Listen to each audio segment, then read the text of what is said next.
Hi everyone. आज की video में हम एब्स्ट्रैक्ट फैक्ट्री डिज़ाइन पैटर्न के बारे में पढ़ेंगे। फैक्ट्री डिज़ाइन पैटर्न हम ऑलरेडी कवर कर चुके हैं, जो कि एक क्रिएशनल डिज़ाइन पैटर्न है। एब्स्ट्रैक्ट फैक्ट्री भी एक क्रिएशनल डिज़ाइन पैटर्न है। अगर आपने फैक्ट्री डिज़ाइन पैटर्न की मेरी वीडियो नहीं देखी है तो आप उसे देख सकते हैं, बट मैं उसको समराइज़ कर देता हूँ। बेसिकली एक फैक्ट्री डिज़ाइन पैटर्न में हमने क्या पढ़ा था कि अगर मेरे पास मल्टीपल ऑब्जेक्ट्स हैं सेम टाइप के, तो मैं उसके लिए एक फैक्ट्री क्रिएट कर सकता हूँ। क्लाइंट मुझे स्पेसिफिकेशन देगा उस फैक्ट्री में। जब भी उस फैक्ट्री के, मान लीजिए मेरे पास मल्टीपल टाइप्स के टेबल्स हैं एक फर्नीचर शॉप में, तो मैं टेबल की एक फैक्ट्री बना दूंगा और क्लाइंट से स्पेसिफिकेशंस लूँगा कि आपको कैसा टेबल चाहिए, कितना बड़ा चाहिए, किस साइज़ का चाहिए, राइट। डिफरेंट डिफरेंट स्पेसिफिकेशंस लूँगा और वो फैक्ट्री डिसाइड करेगी कि इस क्लाइंट को टेबल का कौन सा ऑब्जेक्ट देना है। There could be multiple tables और फैक्ट्री वाली जो क्लास होगी वो ये डिसाइड करती है। पर मान लीजिए ये तो बहुत ही सिंपल सिनेरियो हो गया, राइट, कि आपके पास कुछ different basically variations of a same object थे, सेम इंटरफेस थे, और आपने एक फैक्ट्री बना दी और फैक्ट्री में लॉजिक डिफाइन कर दिया कि क्लाइंट जब ये स्पेसिफिकेशन देता है तो ये वाला स्पेसिफिक ऑब्जेक्ट निकाल के मुझे दे दो। पर मान लीजिए अगर मेरे पास कॉम्प्लेक्सिटी बढ़ती चली जाए, फॉर एग्जांपल हम एक सिनेरियो लेंगे जिसमें मेरे पास एक फर्नीचर की फैक्ट्री है। उस फर्नीचर की फैक्ट्री में मैं टेबल्स भी बनाता हूँ, चेयर्स भी बनाता हूँ। लेकिन मैं चेयर की और टेबल्स की 2 क्लासिफ़िकेशन रखा हुआ हूँ। एक होगी मॉडर्न और एक होगी विक्टोरियन। तो अगर मैंने 2 क्लासिफ़िकेशंस रख दी, चेयर्स की भी और टेबल्स की भी, तो यहाँ पे हमारी complexity of making the object बढ़ गई। बिकॉज़ मेरे पास जितने ज़्यादा नंबर ऑफ ऑब्जेक्ट्स होंगे और उतनों को मैं एक ही फैक्ट्री में अकोमोडेट करने की कोशिश करूँगा, तो कॉम्प्लेक्सिटी बढ़ जाएगी, राइट? तो उसी कॉम्प्लेक्सिटी को हटाने के लिए हमारे पास एब्स्ट्रैक्ट फैक्ट्री डिज़ाइन पैटर्न है। तो एक बार देख लेते हैं, सबसे पहले हम प्रोडक्ट बना लेते हैं, हम जो-जो प्रोडक्ट्स के साथ खेलने वाले हैं इस एग्ज़ाम्पल में। तो आप देख सकते हैं यहाँ पर मेरे पास एक चेयर है का इंटरफ़ेस है, एक टेबल का इंटरफ़ेस है। तो मैंने एक मॉडर्न चेयर बना रखी है, एक विक्टोरियन चेयर बना रखी है। सिमिलरली एक मॉडर्न टेबल बना रखा है, एक विक्टोरियन टेबल बना रखा है। इनके अंदर जस्ट एक मेथड है जो प्रिंट करता है कि हमने मैन्युफैक्चर या डिज़ाइन कर दिया है चेयर को।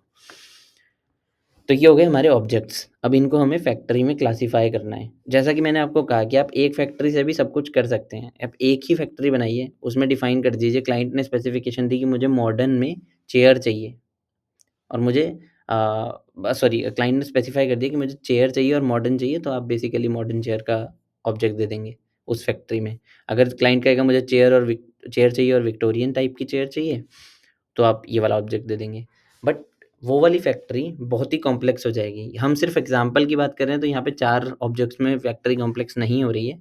पर रियल सिनेरियोज़ में ये कितनी अगर क्लासिफ़िकेशंस बढ़ने का स्कोप है इन फ्यूचर, तो आपको इसी पॉइंट पे डिसीज़न लेना है कि क्या मुझे फैक्ट्री का यूज़ करना है या एब्स्ट्रैक्ट फैक्ट्री का यूज़ करना है।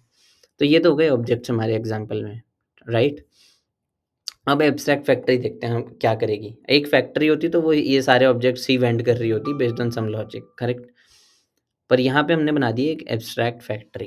एब्स्ट्रैक्ट फैक्ट्री 2 मेथड से एक्सपोज़ करती है, क्रिएट चेयर और क्रिएट टेबल। और 2 फैक्ट्रीज़ अलग से हैं कि अगर आपको मॉडर्न क्लासिफ़िकेशन का प्रोडक्ट्स को ही देखना है, कोई क्लाइंट प्रीमियम क्लाइंट है, वो मॉडर्न क्लासिफ़िकेशन के ही प्रोडक्ट्स को देखना चाहता है, तो उसके लिए अलग फैक्ट्री बना दी है। ये भी क्रिएट चेयर और क्रिएट टेबल देती है, जो सिर्फ़ मॉडर्न ऑब्जेक्ट्स को रिटर्न करते हैं।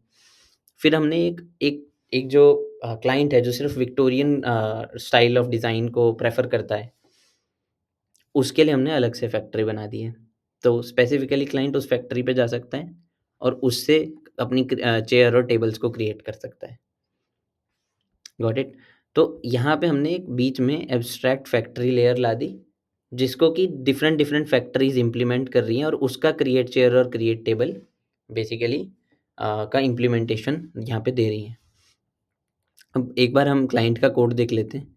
तो क्लाइंट क्या करता है, यहाँ पे सबसे पहले एक फर्नीचर की फैक्ट्री बनाता है, जिसके अंदर furniture factory selector dot gate factory को कॉल करता है। अभी ये एब्स्ट्रैक्ट डिज़ाइन पैटर्न का पार्ट नहीं है, बट एक यूटिलिटी क्लास हमने बना दी है, जो कि बेस्ड ऑन क्लाइंट स्पेसिफिकेशंस बता रही है कि कौन-सी फैक्ट्री के पास आपको जाना है। तो हमने यहाँ पे डिफ़ाइन कर दिया कि अगर स्टाइल जो क्लाइंट है वो मॉडर्न माँगता है, तो आप उसको मॉडर्न फर्नीचर फैक्ट्री दे दीजिए। अगर वो विक्टोरियन स्टाइल माँगता है तो उसे विक्टोरियन फैक्ट्री दे दीजिए, बिकॉज़ उसके बाद वो जो भी ऑब्जेक्ट माँगने वाला है उसे विक्टोरियन स्टाइल के ही मिलने वाले हैं इस फैक्ट्री से। तो आई होप आपको यहाँ तक समझ आ गया होगा कि हमने एक एब्स्ट्रैक्ट फैक्ट्री बीच में ला दी, एक इंटरफेस बीच में ला दिया, जिसको मल्टीपल फैक्ट्रीज इंप्लीमेंट कर रही हैं। अब जोन सा क्लाइंट जिस टाइप का भी ऑब्जेक्ट्स को चाहता है, हम उसको वही क्लासिफिकेशन ऑफ फैक्ट्री देंगे। बेसिकली यहाँ पे उसके पास फर्नीचर फैक्ट्री का वो यूज़ करेगा अपने कोड के अंदर, फर्नीचर फैक्ट्री के ऑब्जेक्ट को यूज़ करेगा। यहाँ पे हम कभी भी फैक्ट्री को रिप्लेस कर सकते हैं। आज अगर वो मॉडर्न फैक्ट्री को यूज़ कर रहा है इस कोड में, तो कल को हम उसी को विक्टोरियन फैक्ट्री में भी कन्वर्ट कर सकते हैं। There will be no issues, right? तो यहाँ पे ये हो गई मेरी एब्स्ट्रैक्ट फैक्ट्री, जिसका मैंने ऑब्जेक्ट बना लिया based on the style which client wanted. और यहाँ पे हमने जब चेयर को factory dot create chair call किया होगा, बिकॉज हमारा स्टाइल जो है, जो जो भी यूज़र ने इनपुट दिया होगा, मान लीजिए अगर उसने इनपुट में स्टाइल मॉडर्न दिया होगा, तो उसे मॉडर्न फैक्ट्री का ऑब्जेक्ट मिला होगा। अब मॉडर्न फैक्ट्री पे जब वो क्रिएट चेयर करेगा, तो यहाँ पे हम देख लेते हैं modern factory dot create chair एक मॉडर्न चेयर बना के उसे देगा। यहाँ पे और भी सिलेक्शन लॉजिक हो सकता था, उसे मॉडर्न चेयर में क्या क्या चाहिए वो ये मॉडर्न फैक्ट्री डिसाइड कर सकती है। But for the sake of example हमने इसे इस फैक्ट्री को सिंप्लीफाई किया हुआ है। तो आई होप आपको समझ आ गया होगा। एक बार आप इस प्रोग्राम का इनपुट देखिए। तो जैसे केस 1 अगर हम इनपुट मॉडर्न देंगे, तो basically this is what client has entered modern. तो यहाँ पे हम एक डिज़ाइनिंग मॉडर्न चेयर प्रिंट कर देंगे, जो ये क्लाइंट कोड है। And then will print manufacturing modern table, because हम टेबल डॉट मैन्युफैक्चर भी कॉल कर रहे हैं। तो आई होप आपको फैक्ट्री डिज़ाइन पैटर्न समझ आ गया होगा। इसके कुछ बेनिफिट्स भी हैं कि client does not need to know the exact class being instantiated, because वो हमने अपनी एब्स्ट्रैक्ट फैक्ट्री में इनकैप्सुलेट कर लिया है। और it ensures related products are together, correct? हमने सारे मॉडर्न प्रोडक्ट्स को एक ही फैक्ट्री के अंदर डाल दिया था। एंड देन ऑब्वियसली स्केलेबिलिटी के लिए बेटर है, बिकॉज जितना लेवल ऑफ क्लासिफिकेशन आपकी एप्लीकेशन में है, आप उतने ही लेवल ऑफ क्लासिफिकेशन पे अपनी क्लासेस को भी डिफाइन कर रहे हो, राइट? आप न्यू फैमिलीज ऑफ प्रोडक्ट्स को at any point in time अपने कोड में ऐड कर सकते हैं। तो ये कुछ यूज़ केसेस हैं जिसमें आपको फैक्ट्री डिज़ाइन पैटर्न का यूज़ करना चाहिए। तो जब भी बेसिकली एक सिस्टम को ये नहीं पता होना चाहिए कि how the objects are created, तब हम फैक्ट्री डिज़ाइन पैटर्न का यूज़ करते हैं, राइट? तो एब्स्ट्रैक्ट फैक्ट्री का भी वही यूज़ केस है। एब्स्ट्रैक्ट फैक्ट्री का other than factory use case है कि जब आपको मल्टीपल फैमिलीज़ ऑफ प्रोडक्ट्स को कंबाइन करना हो, तो आप एक बीच में एक एब्स्ट्रैक्ट फैक्ट्री की लेयर लाओगे, ठीक है? तो ये कुछ यूज़ केसेस हैं। और आप ओवरऑल इस डॉक्यूमेंट के थ्रू जा सकते हैं। इस डॉक्यूमेंट को मैं अपनी वीडियो की जो डिस्क्रिप्शन है उसमें डाल दूँगा। अगर आपको इस वीडियो के through abstract factory design pattern समझ आ गया है, तो please like my video and then subscribe my channel as well. This helps me keep motivated to keep making such videos. Thank you.